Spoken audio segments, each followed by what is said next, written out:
I sat in the cab of the flatbed truck I was driving, looking through the window at the small trailer a few hundred feet away. I had been sitting here for almost 20 minutes without an intelligent thought in my head. Just memories. It looked the same. The mailbox in front with the name Prentice, the driveway empty now with my car gone, and if she still lived there, Heather would be at work. I wondered if I stayed long enough whose car or truck I would see pulling in at the end of the workday. Wouldn't be Drake's. He wouldn't lower himself enough to come down here to this part of town. More likely Heather would go to him anyway. As a small flash of anger erupted, I almost left. Instead, I tapped my fingers on the steering wheel and wondered what I should do next. For the 100th time I asked myself why I took this delivery, the one that brought me back here to the place I left over 2 years ago. I left in anger and humiliation, swearing never to return, yet here I was. It was a stupid thing to do and I almost started the truck up to drive away, but just then, toward the back of the lot I saw a swing set and a sandbox, filled with bright colored toys. That was almost more than I could take, and the tears caused the light to flash with coruscating colors, almost blinding me. I guess Polly would be almost 4 now. My daughter that I hadn't seen for far too long. I remembered the last time I had been here at the trailer I once called my home. It was 2 years ago on July 3rd, the day before the day of celebration and partying and hell-raising. I was one who used to do a lot of that, but by then, I had changed. That life was over for me, but I guess it wasn't for my wife, Heather. I tried to push that memory back, but sitting here at the site of my downfall, it forced its way back to the front of my mind. It still hurt. I still remembered the argument about the party and my refusal to attend. That was the beginning and end of my life as it was then. I hadn't been back since that day. My name is Jesse Prentice, and my wife of 3 years is Heather Prentice. We lived here in this small trailer, working to save all we could for our first house. We were going to buy a home as soon as we were able. We had the neighborhood picked out. It was called Cayman Estates and promised all the comforts of the islands. It even had a small artificial lake. We were taken in by the glitz and the advertisements, but then we were young and silly and in love.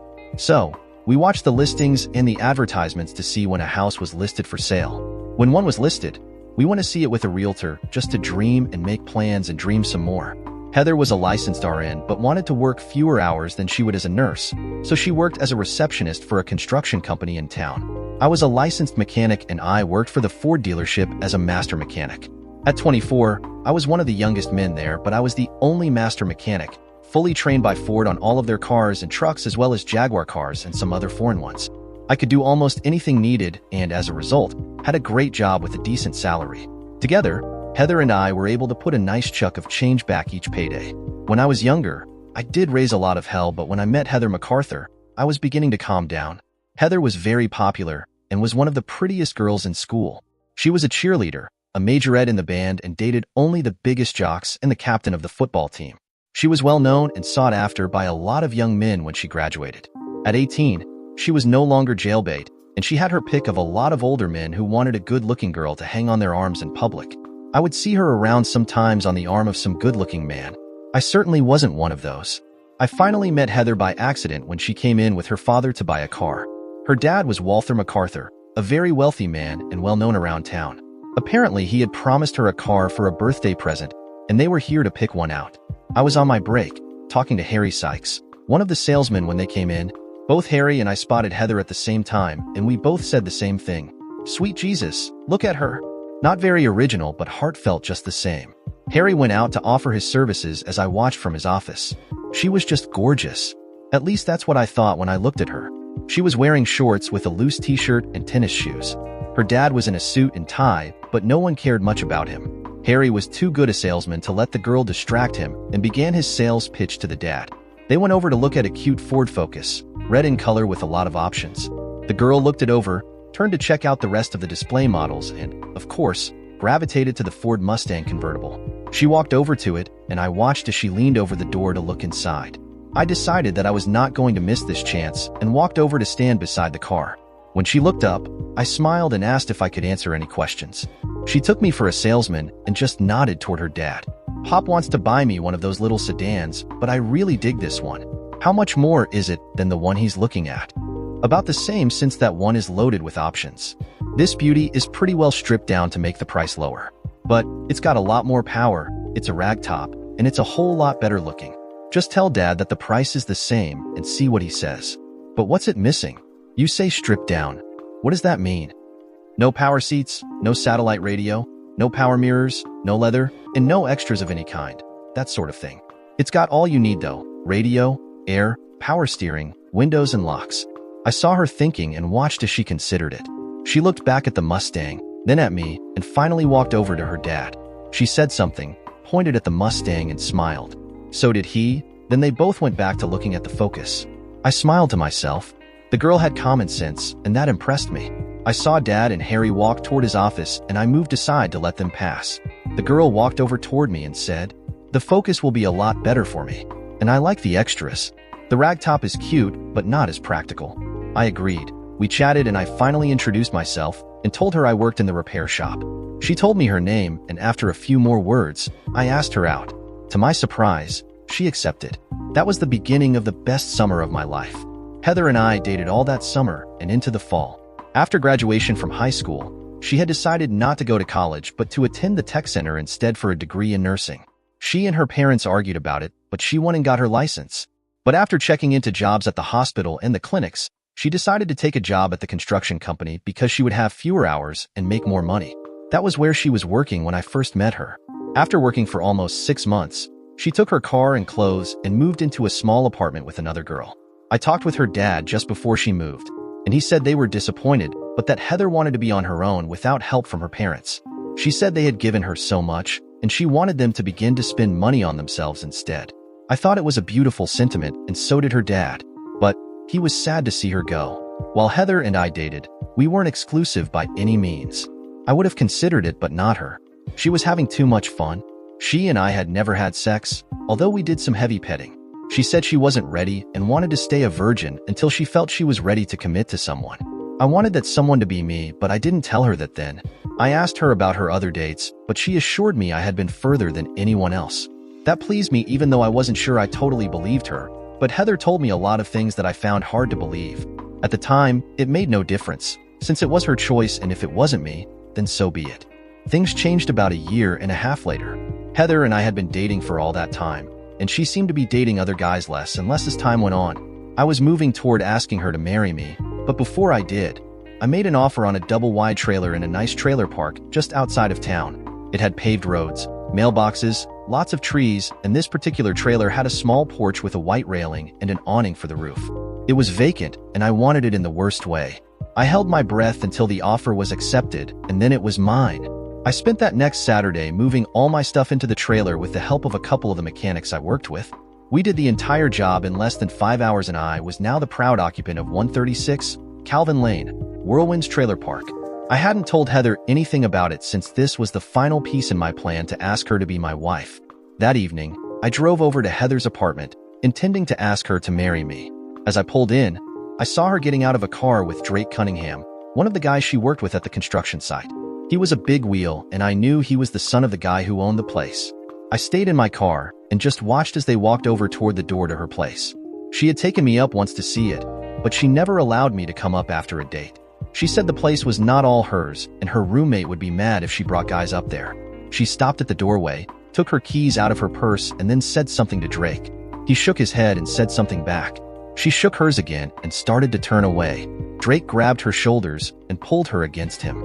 I almost jumped out of my car to defend her when it occurred to me to wait and see what she would do. She said something, and when he put his arms around her and lowered his face to hers, she kissed him back with her arms wrapped around his neck. It was not an innocent goodnight kiss. I watched as the kiss continued and saw his hand drop down on her. She did nothing to stop him, and as I watched, she turned in his arms, took the key, and put it in the door. At that point, all I wanted to do was hurt someone. Hurt them like I was hurting. I was going to ask this girl to marry me, and here she was making out with this a-hole, just like I thought she did only with me. I was halfway to the door where they were standing when she looked over to see me coming. She pushed Drake away and started to say something to me, but she never got that far. I pulled Drake away from her, and before he knew what was happening, I hit him in the mouth. He staggered back, his hand holding his torn lip where blood was beginning to drip. Heather screamed at me to stop, moved toward Drake to comfort him. She knelt down there in the gravel of the parking lot and cradled his head in her lap. I stood there, my blood boiling and my eyes fixed on her as she bent to caress his bleeding lip. That was all I could stand. I reached in my pocket and threw the ring box at her. I was so angry and hurt that it made no difference to me that now I didn't want to give the ring to her.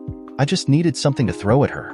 As the box bounced off her shoulder and fell to the ground beside her, I spat out, to think that I almost made the worst mistake of my life. I hope you get what you want, Heather, but that's clearly not me. I was almost in tears as I turned and ran back to my car. I jammed my foot down on the gas and tore out of that lot. I drove back to my trailer and went in and sat there in the dark, my mind a whirlwind of confusion, anger, and hurt. I sat there all night, trying to make sense of my life. How could I have been so wrong about someone?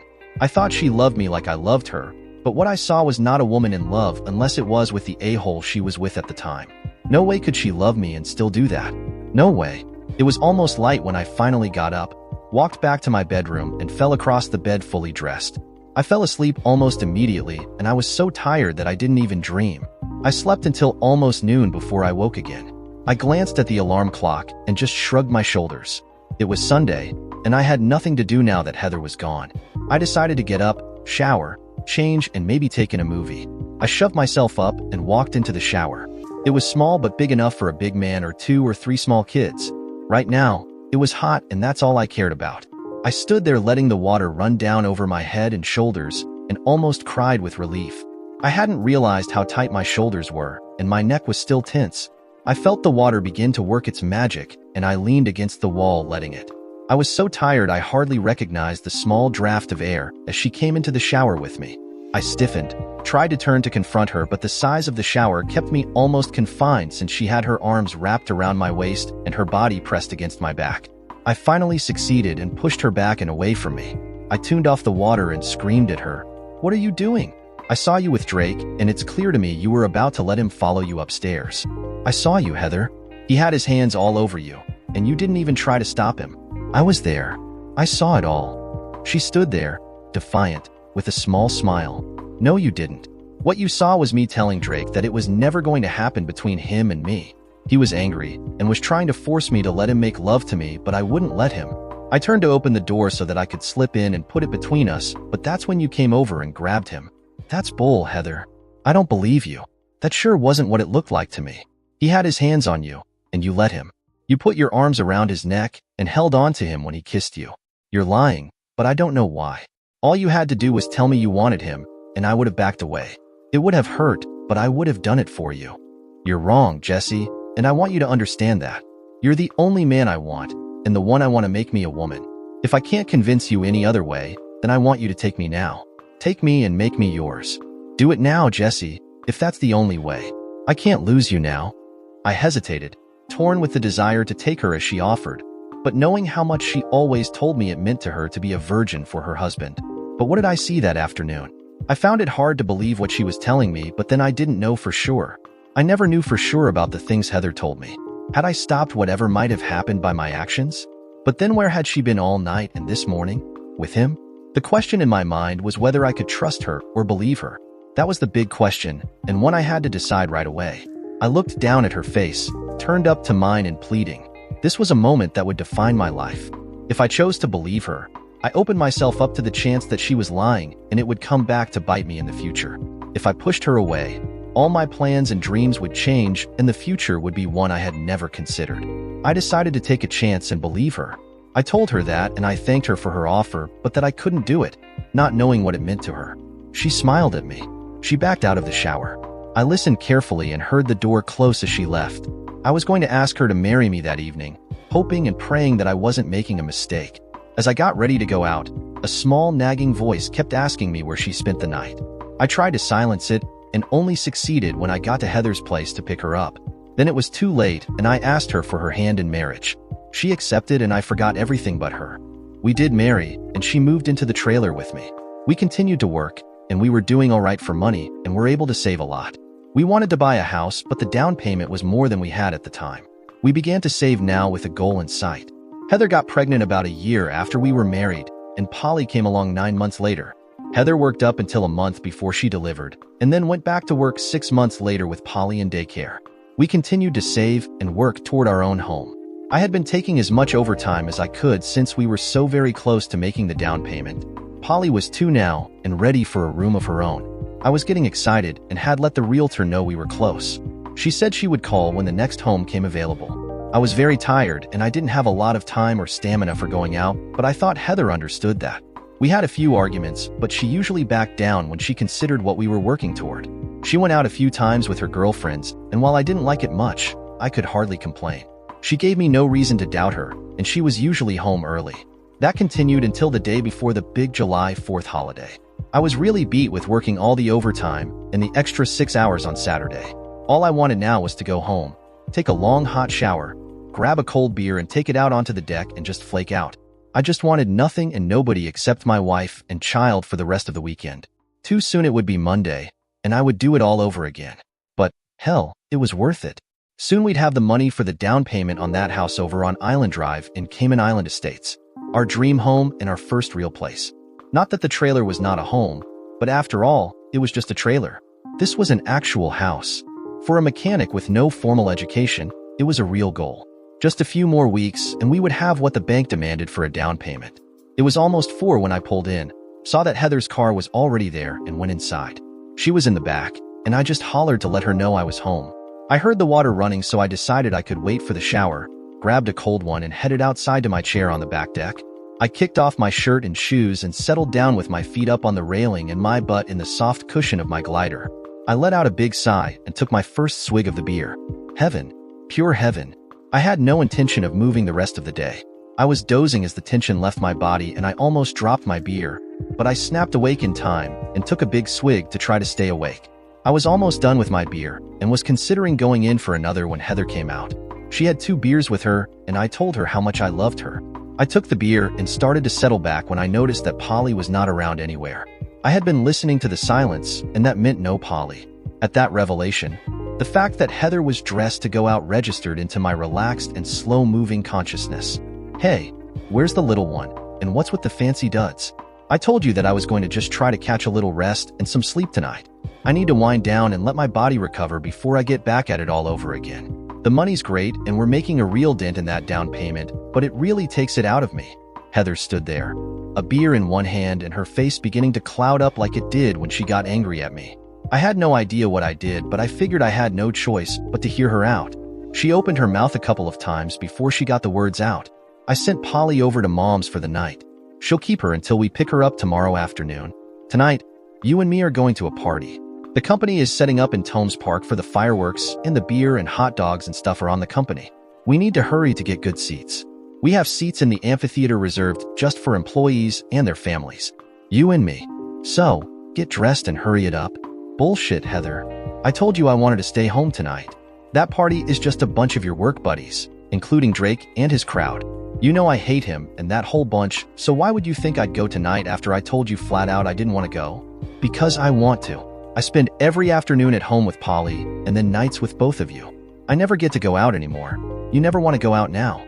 All you want to do is work and stay away from us. We hardly ever see you, and when we do, all you want to do is sleep. We haven't even made love in over 2 weeks.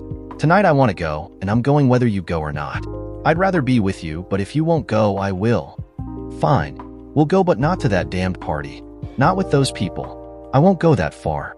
We can go out to dinner, drive down by the river, and watch the fireworks from the bank down on Water Street. Like we used to when we were dating. No. I want to be with my friends tonight. Drake may or may not be there, but it's not important. I just want to sit with my friends and have some fun. Now, let's go. No. If you want to go, then go. But I won't go with you. Not with them. Make your choice. It's spend the evening with me, or without me. It's up to you. Then I'm going without you. Don't wait up for me. I may just go out with them afterwards and have a few drinks and do some dancing. Something you and me don't do much anymore. You can stay here and drink your beer and sleep on the damned couch if that's what you want to do. With that, Heather went down the steps to the path around the house. I heard the van start up and then start down the street. I let my anger keep me there as the sound of the engine faded away, leaving me alone with my beer and my anger. I was damned if I was going to go after her, and more than damned if she thought I would spend any time with that a-hole Drake and his band of sycophants. Just because he was the owner's kid and had a big job there didn't mean squat to me. Just a pain in the neck who wanted to get into my wife's pants regardless of her being married. I was sure he hadn't so far, but he wouldn't stop trying. That much I was positive about. I went inside, saw that it was past 5 o'clock, so I set my beer aside and found something to eat to fill the void in my stomach. The food didn't do much about that, and it dawned on me that the void was the absence of my wife and child. I hated being away from either of them for any longer than I had to be. This evening was not going to be the relaxing time I had hoped for. I found the couch, lay down, and fell asleep. It was well past 8:30 when I woke from the sound of fireworks going off all around me. I was still alone. I went in and took the shower that I had wanted earlier. As I dried myself off, I decided that I would go on down to Towner's Bar and Grill, where I knew they would be now that the fireworks were over. It was the place everyone went to have a few beers, do some real dancing, and make out if they could find a willing partner. That thought made me just a little queasy when I thought of Heather and Drake, together even on the dance floor.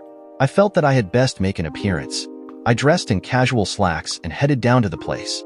It was almost 10 when I pulled in and headed for the front door. I saw Janie Cummings and her husband just coming out and stopped to talk to both. I liked Jake and Janie, and we had shared a lot of barbecues with them. "Hey guys, how's it going? Been a while. We should get together and do a cookout. Seen Heather?"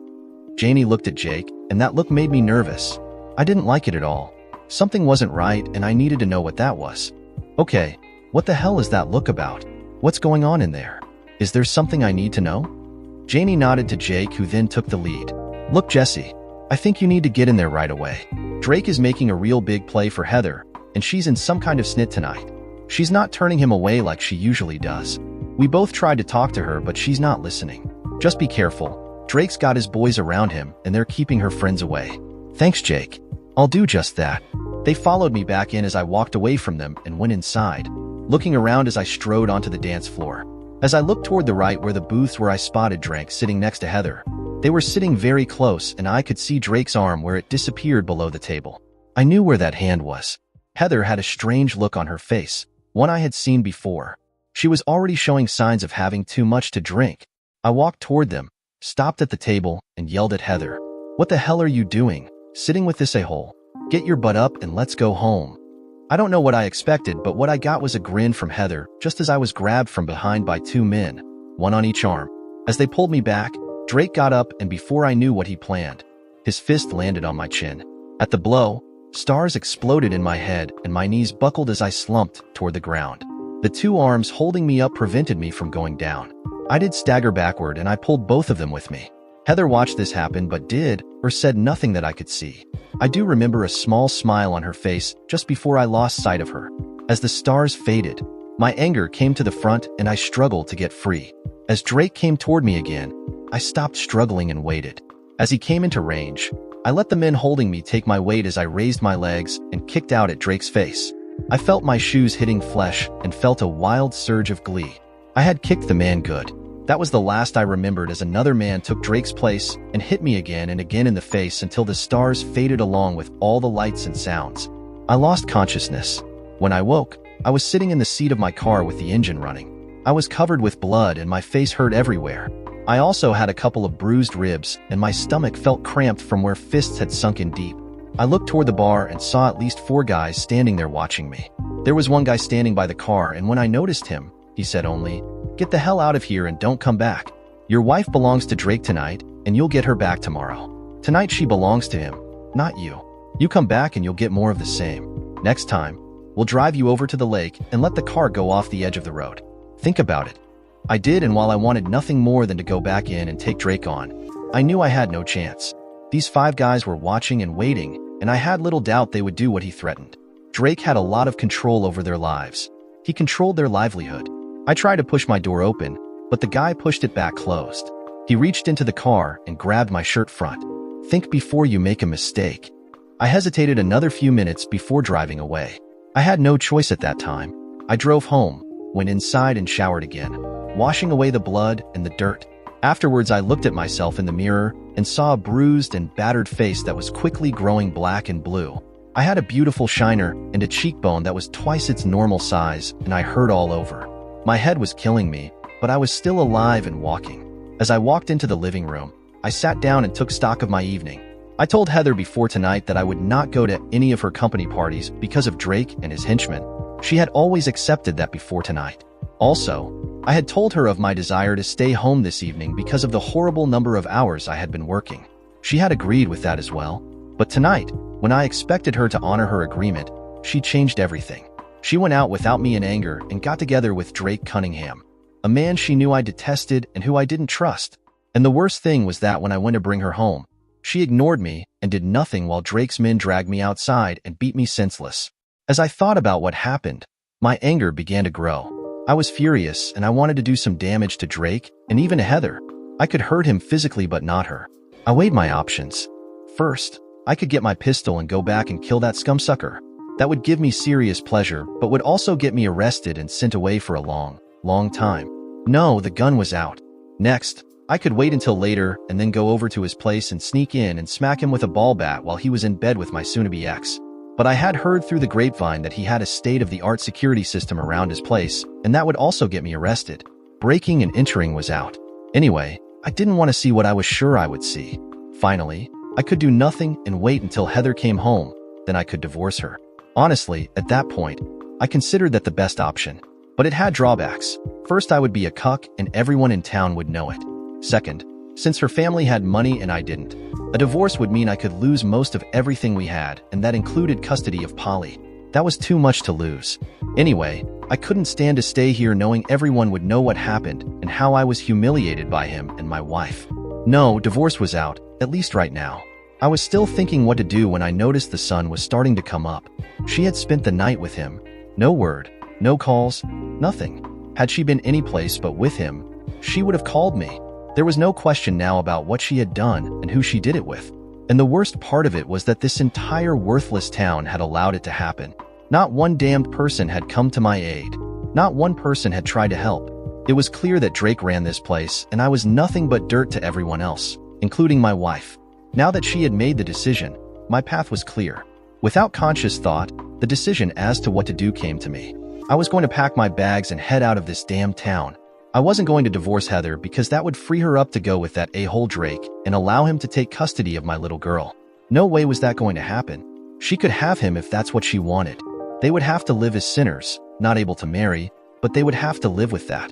But so long as she was married, Polly would remain my daughter. I might not be able to see her, but I wasn't going to desert her. I would leave all the money we had saved for the down payment to Heather to take care of my daughter. Everything we had was in joint accounts, so she could use any of it.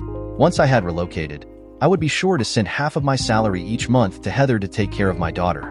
While that may seem like a strange thing to do to a lot of people, I knew it was the only way to ensure that she couldn't say I had deserted them and left my child without support. If she wanted to file for divorce, fine, but she would never be able to say I was a deadbeat father. If she did file, I would fight for custody based on her character and her willingness to cheat on me in public. Either way, I would continue to do my duty until Polly was old enough to leave. An hour later, I passed the sign for the city limits and I was on my way. I was hurting, my heart was broken and my mind was in turmoil, but I was not going to stay and be humiliated by my wife in front of my daughter. No, Heather had made her choice last night, and it wasn't me. Now I was making mine. I was leaving her, and what she did behind me. She could explain to our 2-year-old why her daddy was no longer there. Let her try. I drove most of that day and stopped at a small out-of-the-way motel for the night. The next morning, I continued and drove all that day, my body still aching and my head pounding. The second night, I stopped at a roadside park and slept in the car. I was aching and it was uncomfortable as all hell, but I saved a few bucks that I would need soon. By the following day, I was 1,000 miles away from the scene of my humiliation, and when I came to a fairly large town, I felt that was far enough. I drove around until I found a free clinic and had myself checked over. I still had my insurance from work and I used it. Seems I had a mild concussion and 2 cracked ribs. The rest was just bruising and sore muscles, and the doctor on staff told me that fortunately, I was going to live. I sarcastically asked him why that was fortunate, and he just laughed. He advised me to take some time and let my body heal. I needed to find work, so I asked him if he knew of any places where a master mechanic could find work. He gave me a name which I was able to check out a day or so later. Based on his lead, I was lucky and landed a job with a custom car dealer named Josh Fields. I felt that my luck was changing when I found out that he bought and sold luxury cars, detailed them and put them in tip-top shape, and then sold them for a nice profit. Most he got from Europe or Asia as used cars, saving a bunch of money on import taxes, and then sold them to US buyers. He made a lot of money at that business, and as soon as he found I was more than just a simple mechanic, he began to use me more and more. Based on my work, he paid a decent enough salary to keep me happy. I was able to make him even more money since I knew the best way to accomplish his goals. We got on great, and I soon found myself enjoying my work. That first month, I took my check, cashed it, and kept a third of it. I took the remaining cash, put it into an oversized envelope, and addressed it to Heather Prentice at our old address. I drove 100 miles in the opposite direction to mail it, so there would be no way to trace it back to me. I just dropped it into a mailbox and drove away. I did that every 2 weeks after that, and continued for the next 2 years, each envelope containing more money than the one before. No two envelopes came from the same place, so there was no way to find me. I didn't want to be found. Other than the first one I sent, I never included anything in the envelope but cash. The first one had a slip of paper with my name on it, my reasons for leaving, and a statement saying the cash was for my daughter's care. I was very clear that the money was for Polly, and whatever was left should be used for her care. I wanted it documented that I was not abandoning my obligations for my daughter. But after that first envelope, I said nothing more. I found a nice place to live close to work that I could afford, with a small kitchen and everything I needed to be comfortable. I moved in and began my new life. I furnished it slowly with odds and ends that I found at garage sales and in advertisements, and I was pleased with my purchases. I had a nice little bachelor pad that suited me just fine. The only thing I brought with me from my past was my intention to change things. I remembered my failure to defend myself that night when everything went to hell. I knew that there were 3 or 4 guys that night, but they were just regular guys. They had no skills or training when they kicked my butt. It was just them and their fists and feet. But I wanted to be sure that the next time I was in that kind of situation, I would make anyone who tried to take me on pay a heavy price. I signed up at the local gym for martial arts training, explained my purpose and my goals to the sensei, and I pursued it obsessively from that day forward. In the meantime, I also took whatever courses Josh recommended to me. They were all designed to allow me to work on his cars, and I soon found that there wasn't a lot of differences between them and a regular American car. Just more of the same and some minor differences that made little, if any, difference. In truth, most of the differences between European, Asian, and American cars was hype and arrogance. If it was foreign-built and cost a bunch of money, it had to be better. Right? Wrong. The parts cost more, but were actually made by the same people who put different labels on the ones with the higher prices. Since I knew that, I often made Josh even more money but using those parts. They were perfectly good and performed the same as the labeled parts. As time passed, Josh and I became close friends, and he began to trust me to make some of his deliveries. He knew I talked to the buyers, explained a lot of special features, showed them ways to get the best performance from their expensive toys, and give them the assurances they wanted. They began to ask for me, and I began making the deliveries, and I found that I enjoyed talking to the customers and telling them about their new machines. We all benefited, and it was a good deal for Josh, the customers, and me. I met a lot of good people during my 2 years there. Some became friends, and I began to socialize more. There were 2 or 3 nice bar and grills that I went to with my friends, and there were girls at most of them that seemed to be regular patrons. One place I frequented more than the others had a group of girls that usually came in once or twice a week. Up to that point, I had stayed away from dating or socializing with the opposite sex, but I was a man and I found myself craving company other than the men I usually went with. After several times seeing them there, I finally introduced myself to one of them that caught my eye. Her name was Sean, and she was a redhead with that wonderful pale skin that tells you they are true redheads, and deep green eyes. She had legs that seemed to go forever, a waist that was so small I thought I could touch my own fingers if I put both hands around it. Okay, she was one sexy woman. I asked her to dance, and she accepted. We found we had a lot in common, both of us with spouses that were more trouble than they were worth. Sean wasn't divorced, but her husband had run off with another woman, and she was simply waiting for the legal time limit before divorcing him. She said she had a few months to go. At first, I just told her I was separated and had no intentions of going back. But after a while, I told her about Heather and why I left, and I told her about Polly. She listened and told me she understood. She eventually introduced me to her 2-year-old son, Bill. We dated often and things began to get serious. I was happy with her and with her son, and I just let it develop. I knew I would have to make some decisions soon, but for now, I was happy. We found a lot to talk about, and we got together several more times, and we knew we were going to make love. When we did, it was sweet and wonderful, and as we lay together, our hands clasped, we agreed that we wanted to continue our relationship. Where it might go was up for grabs, but I was willing to try. We began to spend most of our time together, and I got to know and love her young son. She would stay over at my place when Billy was with one of his friends for a sleepover. Those nights were some of the best I had ever experienced. We would make love, lay together and talk, make love again, and finally fall asleep in each other's arms. I had never felt this way about anyone, including Heather. I realized that one day, as I was returning from a night with Sean. I think that was when I knew it was over with Heather.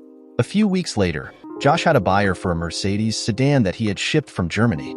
I had gone over it and found only a few minor problems which were easily corrected. It had no air conditioner, as was usual with cars that had been made for German domestic consumption. I put one in, tuned the engine, and checked all of the critical points. When I was satisfied, I let Josh know it was ready. When I did, he asked me if I wanted to deliver it myself. It would be a 3-day trip, and he wanted someone he trusted to make it. There was a lot of money involved, and I would be carrying a cashier's check back with me. I was at loose ends since Sean was gone to visit her mother and wouldn't be back for a week. So I decided this might be a blessing in disguise since I was lonely and sad with her gone. I actually missed her and Billy more than I had thought possible. I needed something to occupy my mind, so I told Josh that I would take the delivery, and he was pleased. He even offered a bonus, so I accepted the assignment happily. I wasn't paying much attention to the destination when I told Josh that I would be glad to do it for him. A few days off and on the road were a pleasant diversion and sort of a vacation for me. It wasn't until I got the directions that I realized where the delivery was to be. It was the town where I came from that night I ran away. Oh shit, did I want to do this now? My life was almost perfect. I was happy with Sean. I had a great job with a decent boss, and I had almost forgotten the humiliation that my wife dealt me. I decided then that maybe it was time for me to go back again. Back to the scene of my humiliation, yes, but more importantly, the home of my daughter. I wanted so much to see her again, and it was finally time to divorce my cheating wife. I left the next day, not sure of what I felt.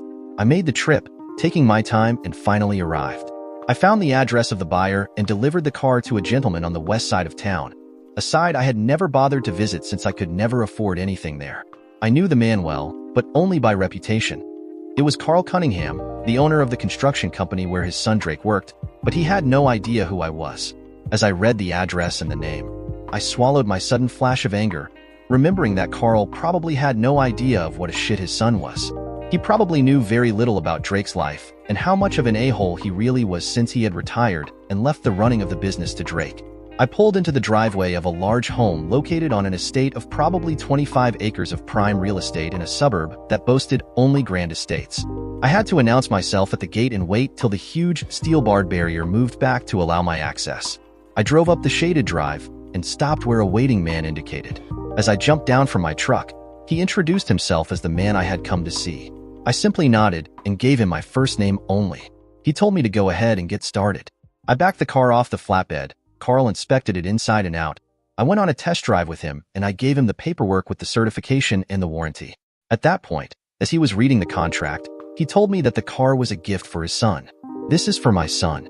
He's a big help to me in my business, and this is sort of a thank you. He's been after me to get one like this. He's trying to impress some woman, I think, and he intends on giving her his old Mercedes. I don't understand him sometimes. She's married, although I think her husband ran off on her, but Drake seems to be spending all his time with her. Beats me why he doesn't go after one that doesn't have all that baggage. She even has a kid. How about that? I kept my mouth shut and decided to take what information I could get. I made a comment just to keep him talking. Hard to understand some people. Why'd her husband run off? I've got no clue.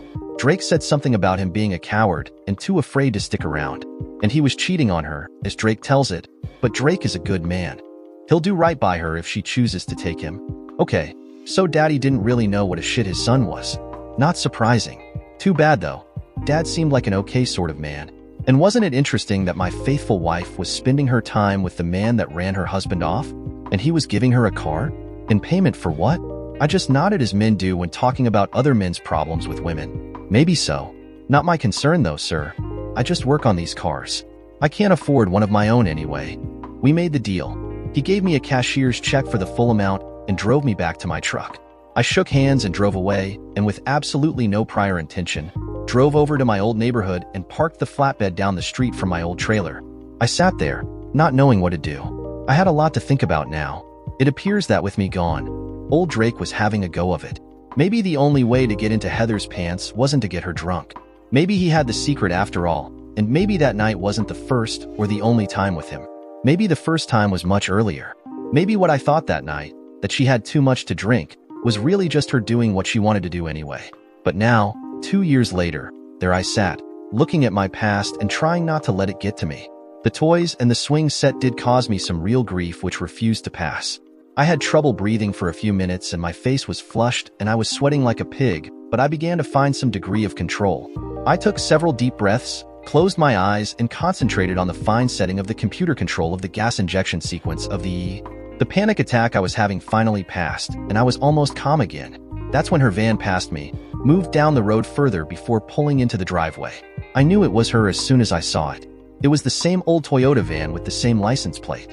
I slid down in the cab so that only my eyes were visible peering over the dashboard.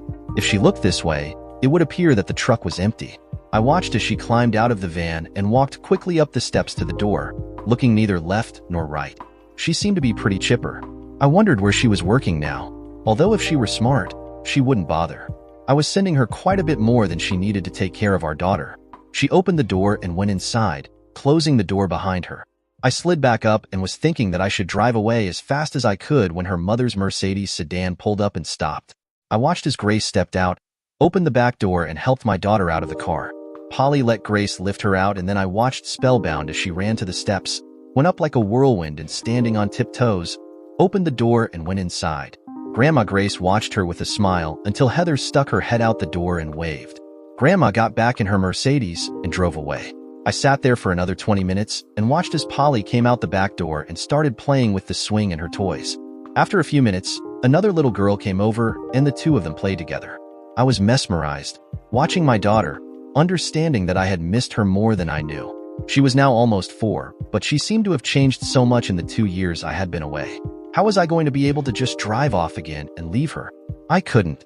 I drove away with tears in my eyes and a pain growing in my chest. I drove around to the Motel 6 and got a room for the night, using cash to make the reservation. No credit cards. I hadn't had one since the night I left. Too easy to trace if someone had a mind to. I wouldn't have put it past Drake to try to find out where I was and make sure I didn't come back. Well, maybe I would let him and his friends know I was back in town. Maybe I would. The pain I was feeling now was loss. The loss of my daughter and my place in her life. I needed to do something to get rid of the pain. I sat in that motel room, the past rewinding in my head as the details of my humiliation played over and over. Each time, I got just a little more angry, and I felt my control fighting a losing battle. I waited until about 10 that evening before I gave up and gave in to my inner fire. I drove downtown to Towner's Bar and Grill where Drake and his crew would probably be sitting and holding court. I walked in, looked around, and spotted Drake and a couple of his guys sitting at a table in the back. I felt the joy of anticipation well up in my gut, and I welcomed the feeling. It began to ease the pain that had taken root earlier. The bar was only sparsely occupied this night, and that was to my advantage. I walked slowly up to the bar and ordered a beer on tap. I could watch the table in the mirror behind the bar, and I could see Drake's table clearly. I sipped my beer and waited. It took only a few more minutes before someone walked up to Drake, pointed toward the bar, and said something. There was some snickering, and I watched Drake look over my way and smiled to myself. Now we would see what we would see. One of the things I learned in martial arts training was that patience was a virtue in so many ways. The other thing was that anger was a tool and could be used to fuel one's actions. It was always an advantage to he who controlled it. I had learned control from my sensei, and I used it to control my anger, the anger that had been growing ever since his dad mentioned his son and my wife.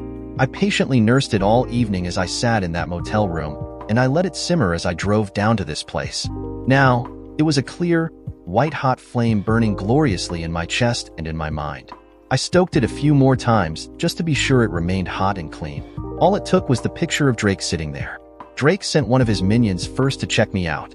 I decided on my plan of action and waited patiently as he walked up behind me, put a hand on my shoulder, and spoke. "Hey, don't I know you? Ain't you that chicken that ran away a couple of years ago leaving his wife and kid alone? Jesse, Chicken Prentice, ain't it?" I didn't even put my beer down. I just turned and said with a smile, "You got me.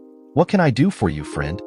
He laughed and walked back to Drake's table, told him who I was, and then watched as Drake got up and headed my way. So far, so good. I put the glass down and gathered my body under me so that I had both feet ready to hit the floor as I turned to face him. Position and anticipation were the key things in a confrontation, and a confrontation is what I was hoping for. I needed some backup, so over my shoulder, I said to the bartender, one that I remembered from the past, "Make sure you remember who starts this, Jim. I have no intention of that being me, and I want an interested observer who sees everything. Do you understand?" The bartender looked over my shoulder at Drake and nodded. "I hear you clear, Jesse. I understand, but I hope you know what the hell you're doing. Count on it." With that, I closed my eyes and let my training come to the front of my mind. My sensei had drummed that into my head over the course of my training. Don't think. Let your body remember and let it act. Now I had to do just that. There were 4 of them and only one of me, just like that night when my life changed forever. My emphasis on training with my sensei had been on reactive defense. That was defense by reacting to another's offense and using the other's anger or actions to defeat him. My sensei told me I was very good at it, and now I would have to put it to the test in the real world. This was not a controlled training facility. By the time Drake and his buddies got to me, I was sitting quietly, my arms at my sides and my back pressed against the bar. My mind was empty. The fire that fueled my actions was blue-white with its heat. I waited, watching only Drake. He stopped just out of reach and laughed in my face. Well, if it isn't the dog that ran away with his tail between his legs, letting me have his wife for the night. She was one fine piece, Jesse, my man. You probably know that it wasn't even the first time for her too, don't you? I'm sure you remember the first time, but since you ran away, it says you didn't even care. I wouldn't have let anyone have her if it was me, but you weren't here to stop me, were you? I said nothing, watching him and the others. The flame burned a little hotter, but I maintained my control. It would happen, just give it time.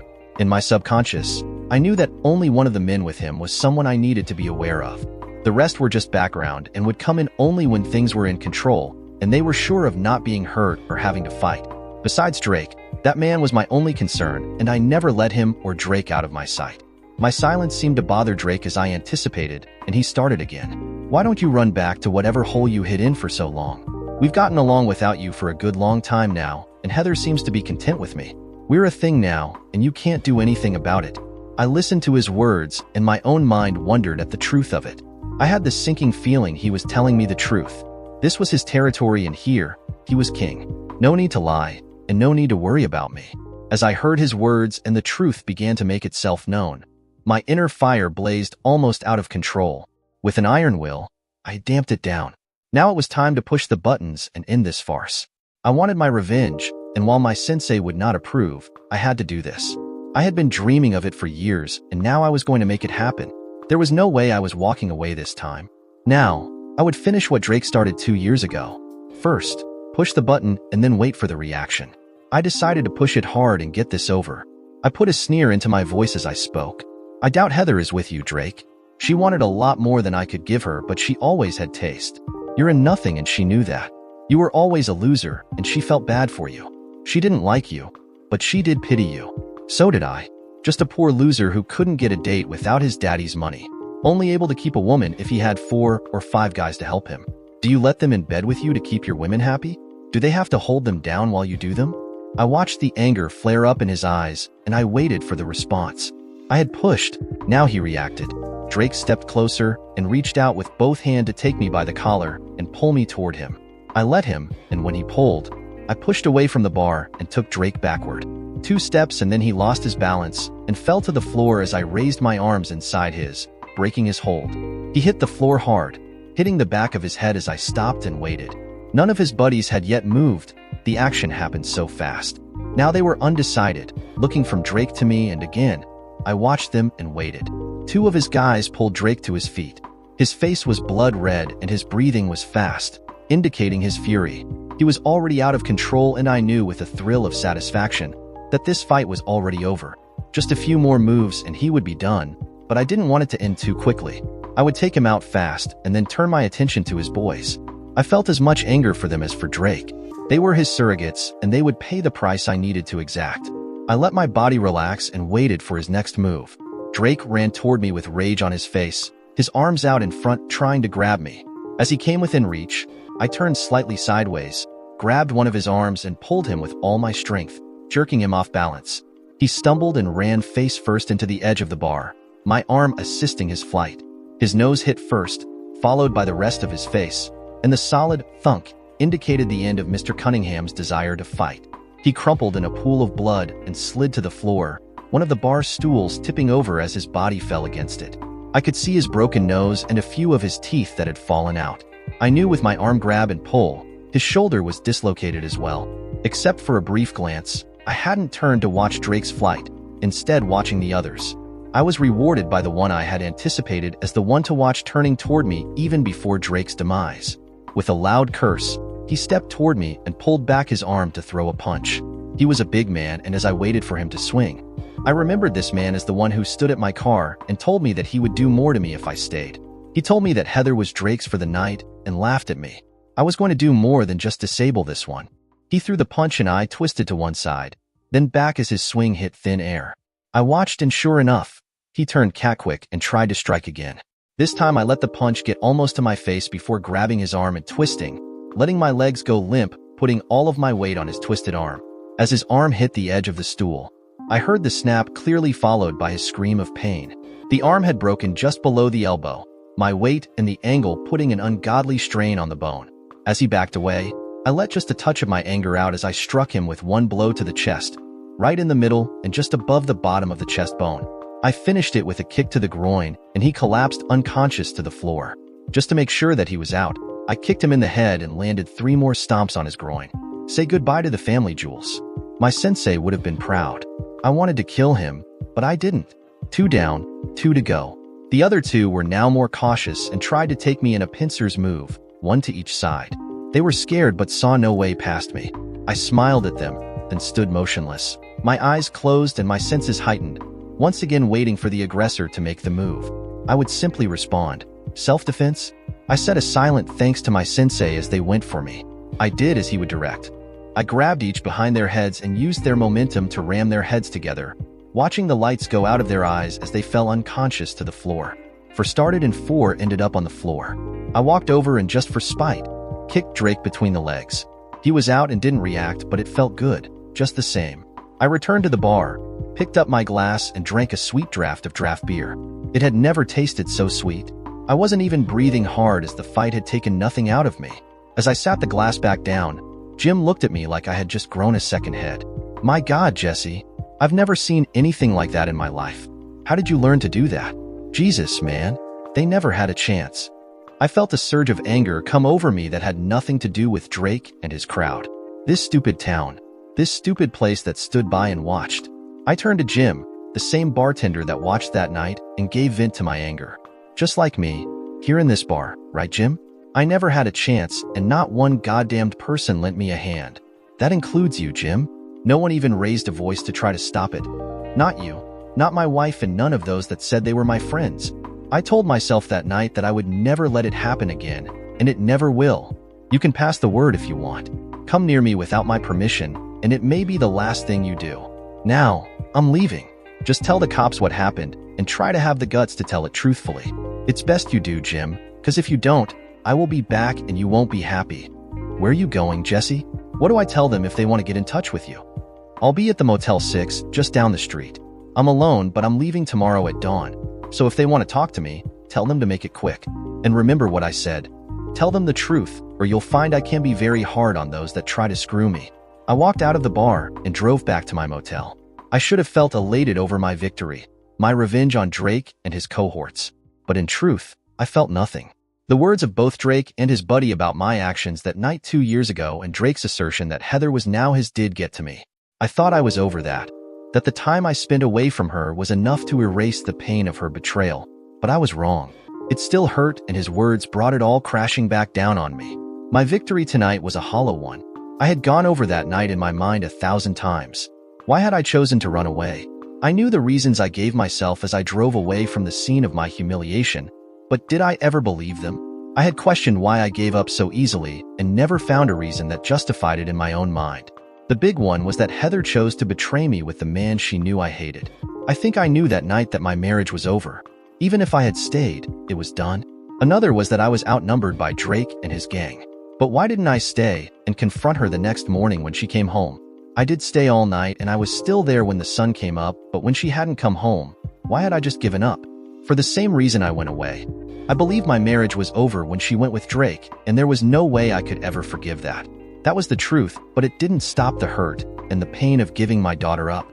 That was the hardest thing I ever did. As I was sitting there, going over and over that terrible night in my mind, someone knocked on the door. I assumed it had to be the police and waked slowly over to open it, but instead of a cop, I recognized Jake Cummings. He waited until I nodded and stepped back to let him in. I remembered he was the one that told me what was going on that night before I went inside to see for myself. He and Janie must have disappeared when the trouble started, but I didn't blame him. At least he was one that tried to do something. Hello, Jake. Long time. No see. How you been? Janie okay? Why not be cordial? Hell, I was leaving in the morning, so I wouldn't have to see him or Janie afterwards. Jesus, Jesse. I heard what you did down at Towner's. Jim called me and told me what happened. He said you were staying here. Have you been home? Have you seen or called Heather? She's been crazy, not knowing where you were or where you went. We all went crazy looking for you. She even hired a PI, but he couldn't find any record of you anywhere. No one knew what happened to you. I just stared at him. Why the hell would I have wanted anyone to know where I was? If I drove 3 days to get away and made sure no one knew where I was, why would you think I would tell you now? I just shook my head and smiled at his stupidity. I guess I had to try to explain it to him, so he would understand at least a little of what I was feeling. What did you think, Jake? That I would stay here after what she did to me with that a-hole Drake? After he and his boys beat the living daylights out of me, while everyone else stood around and watched? And Heather just sat there and watched like the rest. I saw the smile on her face when Drake stood up and pushed me back. She was having a great time watching me, her lawfully wedded husband, get beat up. No thanks. I was given the message that night that she and Drake were going to spend the night together and he would return her in the morning. I made my decision right then and there. Screw her and screw this town. No one gave a crap and just let it happen. So let this town and my cheating wife have it all. If she wants, she can become the town bicycle for all I care. I left and I never regretted it once. I just came back to do a job and I did it. Now, I'm going back to where I'm respected and have decent friends who care about me. Jake listened and then shook his head in denial. Why? I had no idea, but I didn't really care. But I owed him for what he did and I told him that. Jake, you at least tried to warn me that night, but you were the only person to do anything. So, I listened to what you had to say and now I'll ask you to leave me alone. Thanks for what you did, but good night. Jake stood in front of me and refused to move. I was becoming angry and I didn't want to hurt him, but I was done with this. I started to put my hand out to point toward the door when he sat down and said, "No, you'll hear me out first. I have something to say and I'm going to say it. If you have to, you'll have to forcefully remove me." I'm not going to do that, Jake. I have nothing against you. Just say what you have to say and then go. Fine. That night when Drake and his boys started in on you, Janie and I tried to get Heather to come with us, to get her away from Drake. I had the car ready to take her home, but she wouldn't come. She told Janie she was going to find you and make Drake let you go. She went back inside and that was the last we saw of her. We drove over to your place the next day and we found the trailer empty. You must have already gone, but Heather wasn't anywhere around. We called her cell but couldn't get an answer. We tried most of that afternoon, but without any success. It was later that night when we went back to the trailer and found her there. It all went to hell the following day when Heather couldn't find you. She called everyone in town and they all looked for you, but you were gone. Heather was in a state.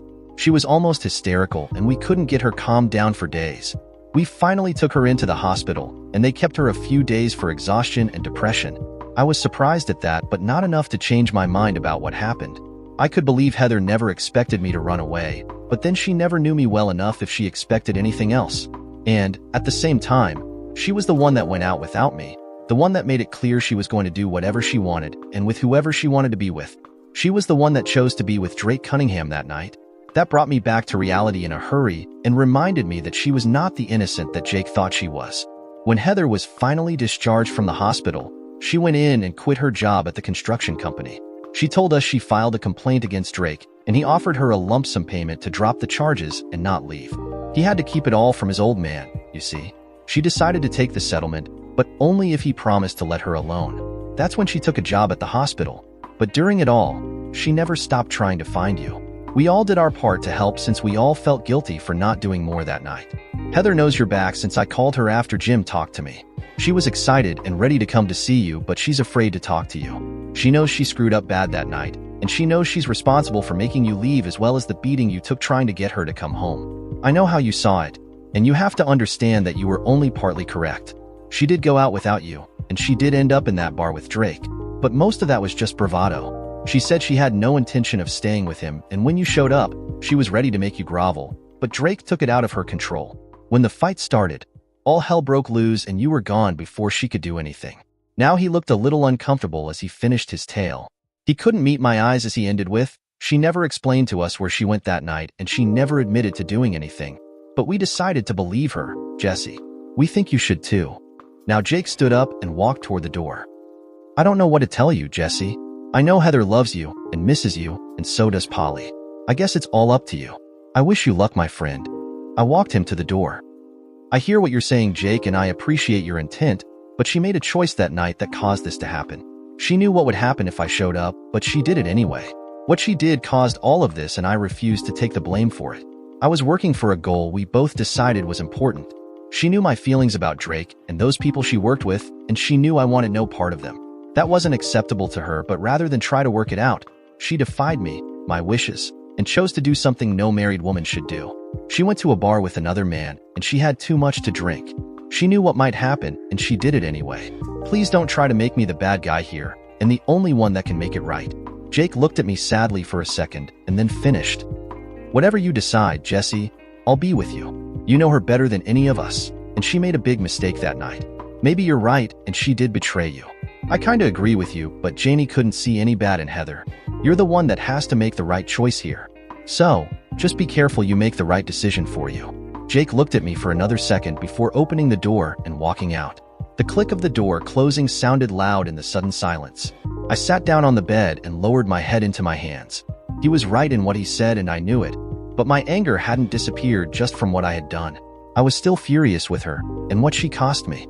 I wasn't sure I could ever get past that, at least in this town. I had no desire to return here where Drake and his family ruled. If I did return, trouble would result, and someone would get badly hurt. It might even be me. I looked at the clock by the bed to find it was almost midnight. I was still jazzed by the fight I had, and I wanted nothing more than to be doing something.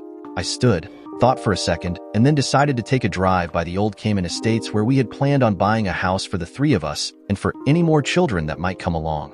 I smiled to myself as I remembered our silly plans. We would buy the house, decorate it to our tastes, fix up a room for Polly, and one for another baby. Heather had the materials all picked out, and I had my eyes on a mower and some other tools that every homeowner had to have. The dreams we had. All gone now. All gone just because she had to go out that night with her friends. All gone because she chose to be with him. All gone because Drake Cunningham was a total jerk and a bully, and Heather chose that over me. As I drove to the neighborhood where we would have bought our first real home, the tears started to flow. The adrenaline had burned itself out of my system, and I felt the hurt again, just as I did that night I drove away. I had to pull over for a few minutes until the tears stopped before continuing. I had to do this if for no other reason than for closure. They always said you had to have closure to get past the bad times. When I felt more controlled, I continued and drove into the development through the gates that looked like big, rolling waves. All the comforts of the islands. That was still on the gates as I drove into the almost completed development. It was full of houses now, lights on and beckoning weary workers home to their own castles. I drove slowly down the streets, imagining the men out in the yards, the women gossiping over the fences, the kids running and playing before their parents made them come in for the night. Just as we pictured it before it all collapsed. Now it would never happen, at least not for us and not in this neighborhood. Maybe for someone else. I stopped at the end of one of the cul-de-sacs that ended with a small park and thought about what I wanted to do now. This trip down memory lane hadn't closed anything. It only brought up painful memories of what could have been. I decided that I should just get started toward my home. Home was now where I worked and where I had friends that cared about me. Sean was there, her son was there, and I had no doubts about her loyalty. She was hurt just like me, and she knew what that meant. She couldn't do it to someone else, and neither could I. But I did have a child that I continued to love and miss, and nothing would change that. I had to resolve that, but maybe now was not the time. I put the truck in gear and headed back out of the development toward my motel. I would pack, pay my bill, and get on the road. I could be back by the end of the week, and I would take the weekend to determine what I wanted to do. Maybe it was time to file for divorce and get on with my life. Let Heather get on with hers. According to Drake, she was with him now, and maybe that was as it should be. He could certainly provide for her and Polly. That thought didn't give me any pleasure at all. As a matter of fact, it made me more angry than I was. I smashed my fist against the steering wheel in anger. In my anger, I yelled, "No! This has to end now." With that thought, I turned toward Heather's trailer. It was time to make some decisions and end this dance. I drove into the road leading to what used to be my trailer and saw that her van was still there. I pulled in and parked my flatbed truck down the street from the worn Toyota and shut off the ignition. Now that I was here, I felt all of my old anger and uncertainty return. I used my training to gain control, and after a solid 5 minutes of self-flagellation, berating myself for my weakness, I felt a degree of calm return. I opened the door of the truck, stepped down onto the gravel road leading up to the path to the door, and convinced myself to move. I walked slowly to the steps, walked up, and reached out to knock on the door. After all, this was no longer my home.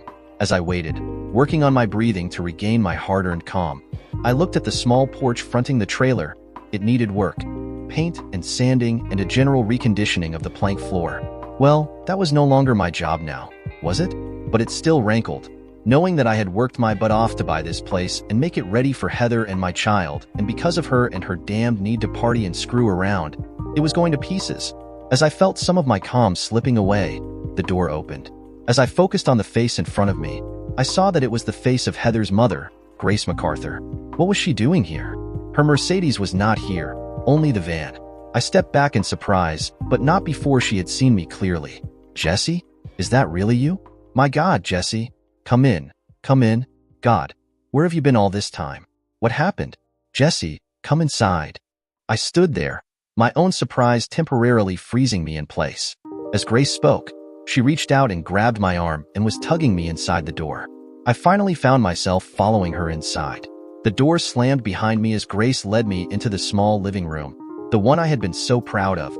It was a pullout, and the room was a full 5 feet wider than the 16 feet the trailer provided.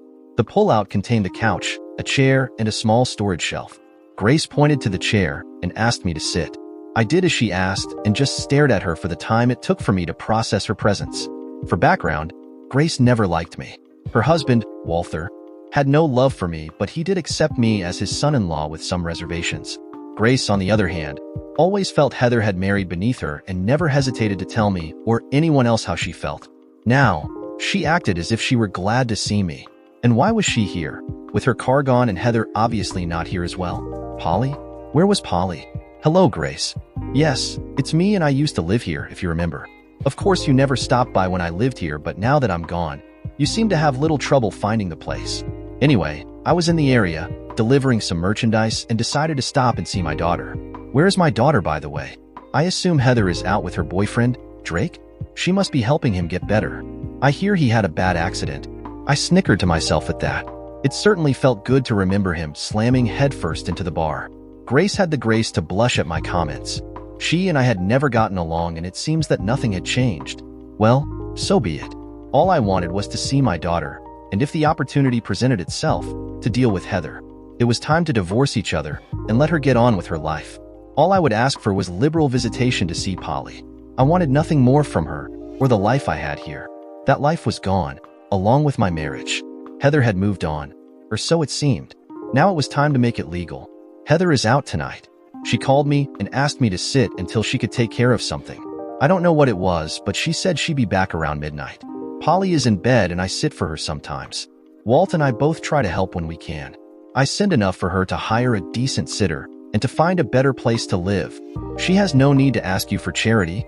I was sending Heather far more than I ever earned when I worked for the Ford dealership, and we were making it fine at that time with just my salary. Hers allowed us to save some for the house, but we didn't need her salary to live on. Maybe she's living too high now that I'm gone. She always did like to party. I remember her need to party was what led to my beating and forced me to leave. So, it seems nothing has changed. I saw Drake early on tonight, and he told me that he and Heather were together now. Seems like he could take better care of her. Grace's face was pale, and her hands were clenched tightly together in her lap. She was angry, and it showed. Well, too bad. Heather was her daughter, and Drake was more to her liking than I ever was. She should be happy now that I was out of the way. I decided to finish my conversation and see my daughter and then leave. The whole idea of talking to Heather now seemed so stupid and futile. I guess you're much happier now that she's with that scumbag. He's got money and he's someone important, more her style than I ever was. Or so you kept telling me and everyone else. I'll just look in on Polly and then leave. I stood and walked down the hall to Polly's bedroom. I opened the door slowly and looked in. She was asleep. One arm wrapped around a blue bunny and the other on her pillow near her face. Her hair billowed out on the pillow. I stood, transfixed at the sight. How I missed this piece of my heart. My eyes filled with moisture as I looked at her. I made no sound, not wanting that picture to end. I filled my mind with her as she lay there. I was not aware of Grace coming down the hall behind me.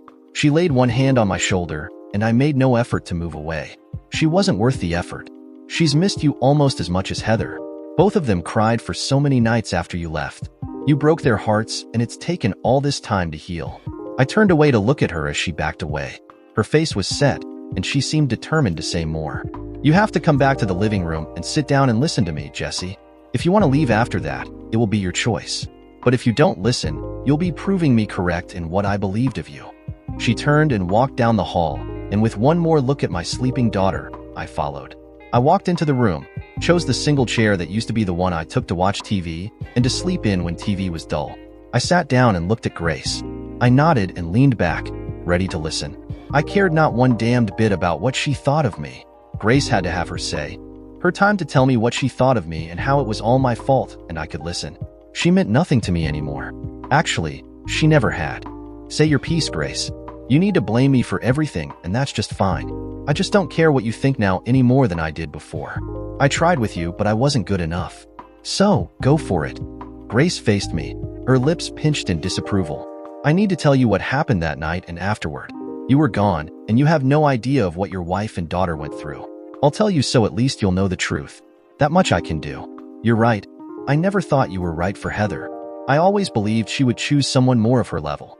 Drake was rich, well-to-do, and his father was an important man in this town. I would have accepted him for her, but she told me she had no use for him, ever.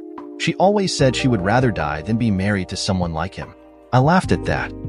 She was right about that. He didn't want to marry her. He wanted to get into her pants. Drake was way too selfish to ever want to take care of anyone besides himself. She was just a quick job for him. I guess I should have expected language like that from you, Jesse Prentice. You have no respect for Heather and never did. I never respected you, that's true. I thought you were too common for her. I never bothered to learn anything about you, and when she decided to marry you, I almost disowned her. It was her father that convinced me that I should reserve judgment on you. So I did. I watched, and to my great surprise, Heather seemed happy with you. She loved you, and when Polly came along, she had never been happier. I began to think that I was wrong about you. Then you left her and my grandchild. You just up and left. I was furious at you, and Heather was beside herself. I tried to comfort her and take care of her, but she kept pushing me away, telling me I didn't understand. When I spoke of you, she would snap at me, telling me to keep my mouth shut about you. I didn't understand. You left her, and she would not let me complain about you. I was stunned. I was getting impatient. So far, this was what I expected. Grace wanted to blame me, and she didn't understand why Heather wouldn't allow that. No surprise so far. I opened my mouth to try to say something, but she stopped me with a wave of her hand and a glance that took me by surprise. There was real anger there. I know what you're going to say. Heather finally told me the truth and made sure I knew what really happened. She confronted me one night when I was really getting into it and running you down. She told me what really happened. How you came inside and faced Drake down, and then how after you hit him in self-defense, his cronies jumped you. I didn't get the rest until much later when I heard about it from one of Drake's friends. That they told you he was taking your wife away, and if you tried to stop them, they would likely kill you. Well, I admit I was surprised at how much she knew. I wasn't sure anyone knew the last part. That was said to me in the parking lot away from everyone else. I heard it, and one of the gang must have bragged about it to someone else. But this didn't change the rest of it. Then you know that Heather brought this all on us by her actions. She knew what would happen that night, and she decided her party time was more important than her marriage to me. She made the decision, and I had no choice but to leave, believing she and Drake were going to get together, and the shame of that was too much for me. I couldn't live in this town if that happened. I don't know what really happened after I left, but none of her friends could find her that night, and she didn't get home until well into the afternoon the next day. Where was she? Who was she with? Did she ever tell you that much? Grace looked surprised at my words, and before she could realize what she was doing, she shook her head, telling me she had no idea where Heather was all that night. Well, now you know the truth, Grace. She did it. She went out without me. She drank too much and ended up with Drake at that bar. And when I came in, she just laughed at me. The beating was something I could have lived with, but the humiliation of what was going to happen was too much. I knew that she intended on staying with him that night, and I believe to this day that she did spend the night with Drake. That reminded me of the night I proposed, and after hearing Drake's words at the bar, I wondered now if I hadn't made a mistake that time. I suddenly understood quite clearly that the same thing happened. She spent the night with him and then came back to me the next day pleading innocence. I decided Grace should hear about that as well. It seemed to me that maybe I had been given a warning and I ignored it. I don't know if Heather ever told you, Grace, about the night I proposed to her. I went to her apartment with a ring and the intention of asking her to be my wife. When I got there, she was with Drake and they were kissing. He had his hands on her in ways that he shouldn't have been able to unless she were willing. They were going up to her apartment. I saw them. I got angry and left that time and went back to my trailer. It was the same thing then. It was the next day, later in the afternoon, when she told me that it was just her trying to tell him to leave her alone, and I believed her. I often wondered what happened after I left her there that night. I think I knew the truth, but I chose to believe her and I married her. When I saw her that night at the bar, she was with Drake again and my doubts came flooding back. It seems I was right in what I thought might have happened that night. It seems she never got over him. Grace was shaking her head and smiling now. She seemed to have gotten past whatever was making her angry. Maybe it wasn't me. You're wrong, Jesse. You're so very wrong. Heather told me she never even liked Drake that well. He was always chasing her, and I thought it was cute, but she didn't. She said she asked his dad to make him leave her alone, and she put out the word that she wanted nothing to do with him. And she made it clear to me as well. You're wrong about him and her. There was never anything between them, and there never could be. Heather loves you, Jesse, and she won't let herself forget you. She's very unhappy now, and the only thing she cares about is Polly. I've tried to get her to go out and have some fun, but when she does go, she says she can't enjoy herself. I sometimes babysit for her, but she's always home early on those nights. She only goes out on the weekends, and then she's with the girls. She never dates, or at least not to my knowledge. I know you've been sending money to her every 2 weeks. I know it's enough to allow her to stay home with Polly, but she won't do that. She saves every cent you send and puts it into a college fund for Polly. She lives on what she makes and hasn't touched a single dollar of the savings that the two of you had. Grace rose from the couch and reached for her purse. I'm going now, Jesse, and you will have to stay to sit with Polly until Heather gets home. I'll take the van and she can return the car tomorrow. She drives it a lot because she's sure it starts and that the brakes are okay. Her van is pretty well shot. You were the one that kept it running all that time. Now, it just barely manages to run. Why she won't get rid of it is beyond me, but it'll get me home. Good night, Jesse. Before I could do or say anything, she was gone. Now, I had no choice. I had to stay and wait for Heather to come home. As I watched her leave, I thought about what Grace told me and I found a lot of holes in her story. First, the van was never any problem. I was a good mechanic, one of the best. It was fine when I left. A new engine, new brakes and tires, and everything running like a top. That shouldn't have changed that much in the time I had been gone. Anyway, the guys at the garage would have fixed anything at all for Heather at cost. And Heather didn't have to work at all to support our child. What I sent was more than enough to do that, and the past year I had been sending a little extra for Heather. If Heather was working and making any kind of money, she could afford to buy a new car if that was a problem. And working at the hospital was not a low-paying job. They were giving bonuses for signing up. Finally, Heather couldn't stand to stay at home if there was a party somewhere. I had that fight often while we were married, and she left more than once without me. Most didn't involve Drake and his cronies, but some did. That particular night was not unusual, only her reaction was. So, it was hard for me to believe Heather wasn't still going out with her girls to party. What she did when she was out wasn't something Grace would know about and nothing Heather would tell her. But with me out of the picture, there was little to stop Heather from enjoying the attentions she always got from men. Well, I did want to have this out, and now it seems I had no other alternative but to wait until she was in front of me. I stood there, trying to decide what and how I wanted to confront her without anything coming to me. I decided to walk down the hall and look at my daughter again. That was something I could do without thinking. She was my little girl, and now I could look at her to my fill. I heard the clock in the living room strike 1, and I decided to go in and take a seat. No reason to be uncomfortable while waiting for Heather to get back. Grace said she would be home just after 12, but I thought to myself, that is unless she decided to stop to see her boyfriend, Drake. Now, here it was, 1 o'clock. With Drake's problems at the bar tonight, he probably spent some time in the emergency room at the hospital, so Heather would have had to spend a lot more time with him than normal. I was having a lot of trouble believing what Grace told me. I couldn't see Heather not going out and partying like she did before. After all, that was what got us to the place we were now. No, Heather was a party girl and nothing was going to change that. So, odds were she was still seeing Drake and her mother was none the wiser. She used to brag at how well she could fool her mother when she was younger. Things didn't change much. I was just considering finding something to eat when I heard a car pull in and stop. I looked out the window and saw her mother's car pull into the driveway, followed by an older Mercedes sedan. A brand new car, actually the same one I had delivered earlier to Drake's father, sat on the street, waiting. Heather got out of her mother's car. A big man got out of the other car, gave Heather something, probably the keys, and walked back to the one waiting on the street. Heather waved back at the newer car, which then pulled out and left. I saw her look around for the van, then just shake her head and start for the door. It was just seconds later when the door opened and she came in. She moved into the room, shut the door behind her gently, and just stood there, looking at me in shock. I was surprised at the changes in her since the last time I saw her. She was slimmer by several pounds. Her once short blonde hair was now longer and brushed to a shine. Her dress was much shorter and tighter than those she wore when we were together. She had that look that she always got after dancing and drinking, sort of starry-eyed and unfocused. She would suck on breath mints if she had to be with her mother. I looked into her eyes and I could still see the spark of vitality that used to be there. But this wasn't the Heather that I left. "Hello, Jessie. It's been a very long time since you were here last. How are you?" Those words were said in a soft voice that I had never heard before. I was suddenly unsure of what I was going to say. It was clear that this woman was different from the one I left. She wasn't at all sad and unhappy. So much for Grace's assurances. This was more like the Heather that I knew before we were married. Could it be that she was not the same girl I left behind? I had to be sure. I had to know, but now I had to be very careful.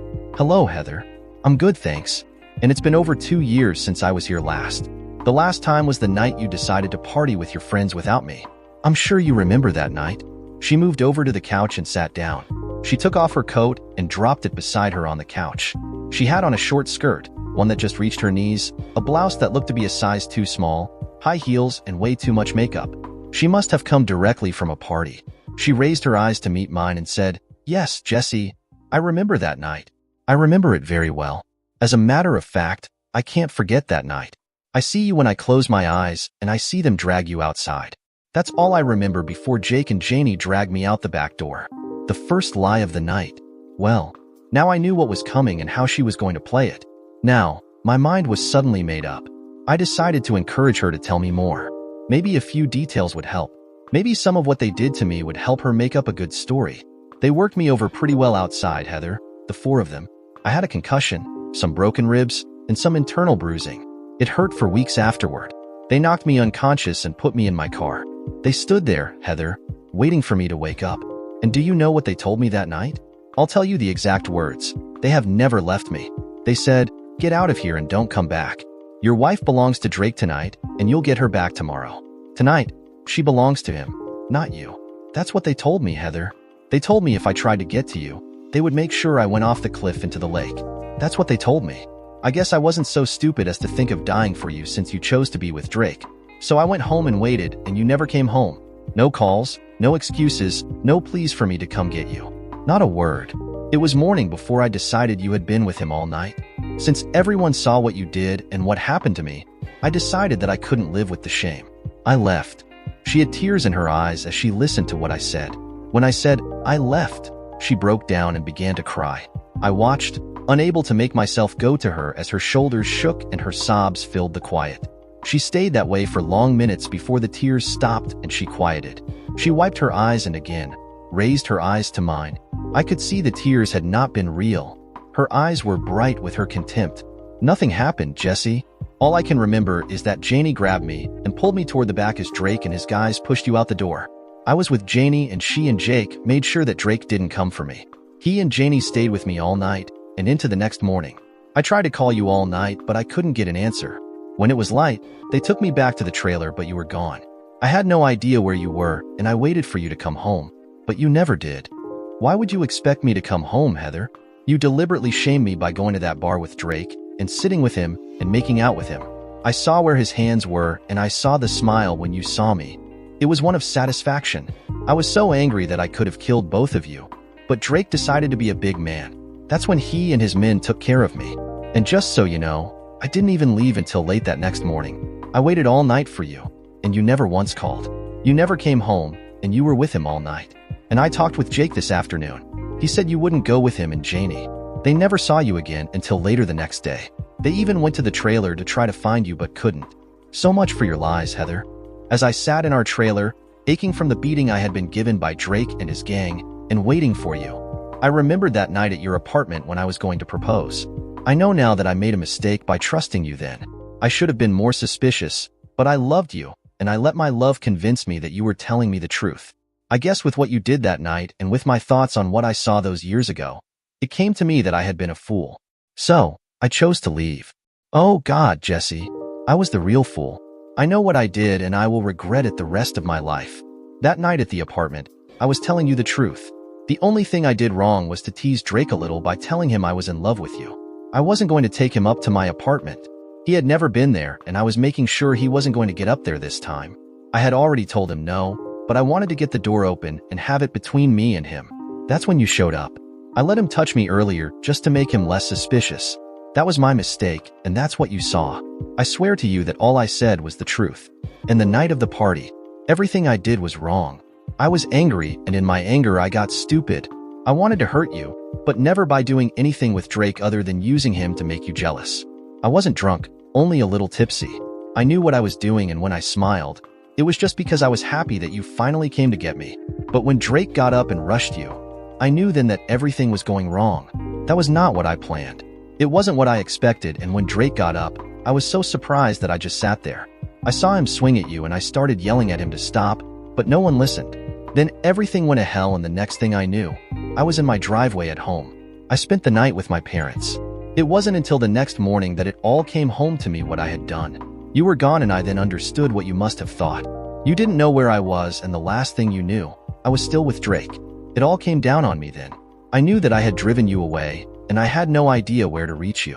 I searched for months afterwards, but I was never successful. Polly cried herself to sleep every night for weeks, and I had no way to comfort her. What could I tell her? That I had driven her daddy away from home by my stupidity? I had no words to ease her pain and no lies to tell myself to ease my own. All I can say to you now, Jesse, is that I never betrayed you and I never stopped loving you. In all this time, I've been with no one else and I never will be. My life without you is now only about our daughter. All of the money you sent has been set aside for her. All our savings are still intact. I've taken nothing of yours since you left. I've stayed here in our home waiting for you to return. Now that you have, I've said all I have to say. It's up to you now. If it's any help to you, all I want is for you to forgive me and come back to me and our daughter. That's all I've wanted since the night you left. I'll never make the same mistake again. I swear that to you. I sat there almost in shock at the lies this woman told me without a blink. All lies and all denying what I now knew was true. Heather had spent the night with Drake at least twice that I knew of. The night I almost proposed and the night of the party. Probably many more I didn't know about. And Heather, for all her skills and her love of adventure and partying, had always been a good liar. The story she told me tonight was one lie after another, and she did it with a straight face. She lied to make her story what she wanted me to believe. Just like that night all those years ago. That was one of the reasons I had chosen to believe her all those years ago. Heather did the things I knew about. Making the decision to go without me, making the choice to sit with Drake and have too much to drink, making the mistake of expecting me to come to her rescue without any consequences. And when I did come and things got out of hand, she simply took advantage of the situation and spent the night with Drake. It was clear to me that she had always had a thing for him, but knew he would never make a good husband. So, she chose me, and when the novelty died, she found a way to have her cake and eat it too. She did those things all right, and the result was me getting the beating of my life and leaving her and my child behind. But hadn't she paid a price? I had gone off and found a new life for myself with good friends, good money, and a new start. I hadn't made the decision to start looking for a new woman in my life, but Sean had fallen into my lap and I would take advantage of it once I finished my life here. Now, I was sure I wanted to do that. Heather was still my wife, but she lied to me when she had a chance to tell me the truth. Her regrets were hollow, and I had no reason to believe her when she claimed she wanted me to come back to her. But she should have known that wasn't going to happen. Not the coming back part. I would never live here in this godforsaken place where Drake and his kind did as they pleased. And the other thing was that I now was positive about her association with Drake, both in the past and now. She said nothing had ever happened between them, but I no longer believed that. I caught her that day and felt I had stopped her before she had a chance to go with Drake. But she was gone that night and most of the following morning before coming to me. When I asked her about Drake, she said nothing happened, but I no longer believed her. And what about in the years since I had been gone? Had she ever been with him in that time? The gift of the car seemed to answer that question. I made up my mind then to end this without any further lies and deceit. I wanted to let her know without any question. Heather, the car you came home with tonight is Drake's old car. He gave it to you. The car waiting for the other driver was the one I delivered to Drake's father just this morning. And his dad told me that Drake was with a woman whose husband had run away after cheating on her. Her eyes widened, and she started to say something, now that she knew I was aware of the gift from Drake. I continued on, waving my hand in her face to still her lying. And both nights you said you were with someone else, you were with Drake. The night I almost proposed and the night of the party. Even your mother didn't know where you were the night of the party and had never known about the night I wanted to propose. She didn't see you either time. I met her today. She believes your lies like other stupid people of the town. But if you were with her that fateful night, why would she not tell me about it today? Because you were not with her, you were busy screwing Drake, who knows his friends also had a turn. You claimed to be concerned for me when they dragged me out of the party, yet you never tried to contact me. My phone never rang once. Neither my cell or the house phone. So much for your concern and love. So, why continue with the lies, Heather? Just let it die. I know I made a mistake to marry you, but I know I am totally over you. What is that old saying, once a cheater, always a cheater? Now there were real tears. As I threw her own lies back at her, I could see the surprise turn into fear and finally into actual pain and tears. She knew it was over now. Why she cared was beyond me, but I had to ask, why are you crying, Heather? It was over that night you chose to cheat on me in public. You had to know that. You must have known me better than that. You had kept it private before that, and I didn't have a clue. At least, I wouldn't let myself believe you could do something like that. But that night, you had to know I could never accept you with him or any man. You had to know that. I'm sorry, Jesse. I was crazy mad that night and I couldn't help myself. I had too much to drink and I made a stupid mistake. That's all it was. Honest, it was just a mistake. Drake doesn't mean anything to me. You're the only man I ever loved. You have to come back and forgive me. No, Heather, I don't have to do anything. I don't owe you anything. It wasn't a mistake and it wasn't the first time. You had been with him even before we were married, and you probably never stopped. I now wonder if Polly is really my daughter. I don't know anymore. All your lies, your deceit, and your contempt for me. It's too much. No, please, Jesse. You can't believe any of what you're saying. Polly is your daughter, and you can't doubt that. And you're wrong about Drake. I don't love him, and I'm not with him. He gave me the car just to help us out, and I haven't been with him before. You're wrong. You're wrong. No, Heather, I'm not wrong. You've told me and others too many lies. Me, your mom, Jake, and Janie. Anyone who could find out the truth. You lied to, and I believed you. That was my mistake. You liked to party way too much, and you couldn't stop. And Drake was a big man who had money to spend and to buy you things. You slept with him the night I was going to propose, and then you came back to me the next day and convinced me that you were still a virgin. I should have known it was all a lie, but I loved you then. I would have believed anything you told me and I did. But now, I caught you in those lies and I know the truth. You've cheated on me in the past, and you've never stopped. But it makes no difference now. I'm done. I'll be gone tomorrow, and you'll be free. I'll file for divorce as soon as I get back. I would also go for a DNA test to verify if my daughter is actually my biological daughter.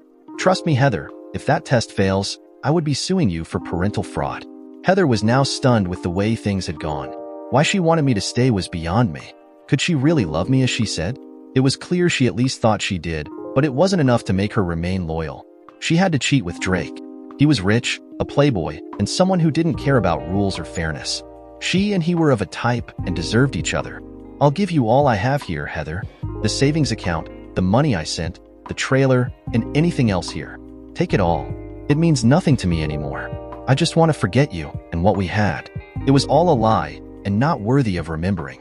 The only thing I will demand is time with Polly. If you try to fight that, I'll destroy you and Drake in any way I can. I'll agree to child support, but not to alimony. I'll never give you a dime to spend on that a-hole you're screwing. I hope both of you rot in hell for the rest of your lives. Just call me first, and I'll come get my daughter. I'll be glad to take her now if you want. She'll just get in your way. Party girls don't need someone to hold them back. I was finished and ready to leave now. I had said my piece, and I suddenly felt like the weight of the world had been lifted from my back. I felt light and happy. Sean and Billy were waiting for me, and I couldn't wait to get back. I looked down at Heather, who was still crying. I wanted nothing more than to walk out, but just as I started, I heard a small voice ask, "Daddy, is that you?" I looked down and saw my daughter standing there with her eyes wide and a thumb in her mouth. I looked at Polly, smiled a big smile, and said, "Yes, baby, it's Daddy." "Hi, Daddy. Are you going to come home to live with us again?" I looked at Heather, back at Polly, and made up my mind. No, Pumpkin, I'm leaving tomorrow, but I will come to see you as often as I can. Would that be okay? Why can't you come home again, Daddy? I want you here with us. Your mommy and I aren't going to be together anymore, baby. Mommy has someone else she wants to be with. So, I have to go back to where I live and be with the people that care about me like she cares about you. Heather had tears in her eyes as she spoke calmly for Polly's sake. That's right, honey. Daddy has someone else now, and he has to go back to them. But you'll see him really often now. He'll come to see you as soon as he can. She stood and looked at me for the last time. I felt a tug of the old affection and love that hadn't completely died. How could it die so quickly? I was human and I had feelings that would take a long time to go away. But now I had someone else to help me, and I couldn't wait to get back to her. I walked over and took her in my arms. I was amazed at the fragility of her body now. I held her, and she wrapped her arms around me as if afraid I would pull away. She whispered in my ear, "I'm so sorry, Jessie. I was crazy and I'm paying a horrible price for it. Can you ever forgive me?" "I will never forgive you. For destroying my family and my relation with my daughter, I will never forgive you. For the sake of my daughter, I will remain civil with you. But make no mistake, the day she is old enough to understand relationships, I will let her know how horrible you are and how you lied to the world and destroyed a family, your own family." I pulled back with a smile and said, "Just take care of yourself and our daughter. I'll have everything to you as soon as I can, and I hope for the best for you. Never forget that I loved you with my whole heart once. I would have done anything for you if you had only asked. Now, it's too late." She was horrified, but still managed to say, "I know, Jessie, and I don't know how I'm going to survive without you. Regardless of what you think, these last 2 years have been hell for me. I believe that since you hadn't divorced me, there was still a chance you'd come back to me. I never stopped loving you, Jessie. Drake is a distraction, nothing more. He does love me, but I never loved him. And Polly is your daughter. Don't you ever doubt it. I swear to you on my life that you are her father. Thank you for that, but I will not take your word for it. However, she's my daughter, and nothing will ever change that. Maybe you can let her come to visit me. She'll like Billy and Sean. They're waiting for me now." I let her go and I leaned down to kiss my daughter, and then, with one last look around, I left to go back to what was now my home. I sat in my car and turned off the recording on my phone. I attached the file and sent it to my ex-mother-in-law and Jake. So much for lies. I saw Heather standing on the doorway. I waved her goodbye and drove off. My only thought was, Sean, I'm coming home. Dear listeners, please share your thoughts in the comments section below, and don't forget to like, share, and subscribe.